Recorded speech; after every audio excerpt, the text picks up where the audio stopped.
The first time I masturbated, it felt as if I had received a Christmas gift in the middle of July. I still remember that short-haired brunette wearing that short skirt on that short American TV show about God knows what, because I was fixated on her legs, her hips, her smile, her lips, her everything.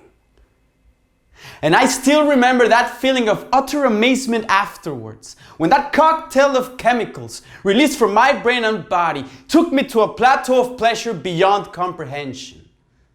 My first orgasm at 11 years old, and I thought, now, what do I do with this?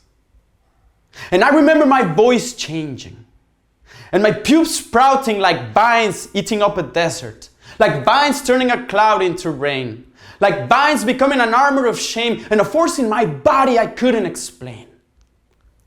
And I still remember my thoughts circling around girls and anger, girls and rebellion, girls and a sadness I couldn't fucking put into words.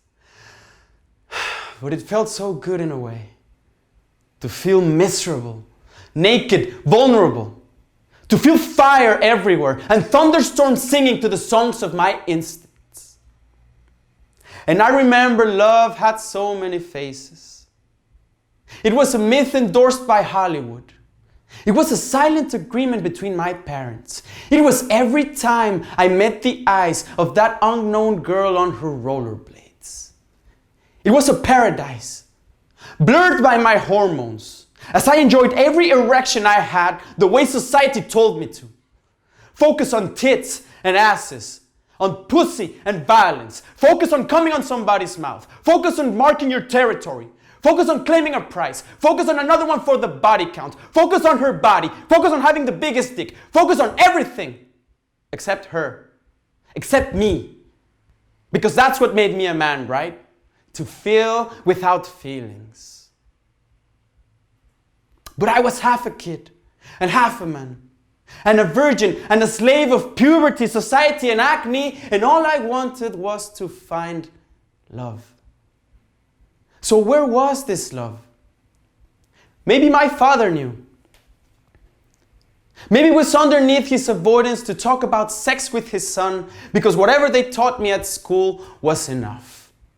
The dick goes in the vagina, and 9 months later, a baby comes out. Let's not make it awkward, nor talk about consent or connection.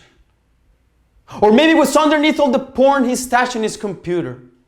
Or underneath the hidden chat conversations with other women, which I happened to read anyways, and kept to myself to protect my brother and my mother.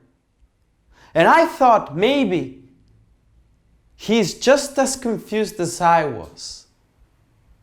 So where was this love? Where is this love?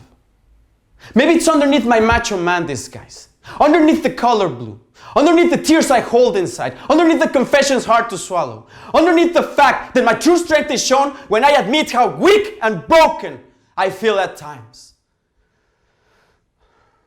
So maybe it's underneath me, waiting for the time I forgive myself for not knowing all the answers.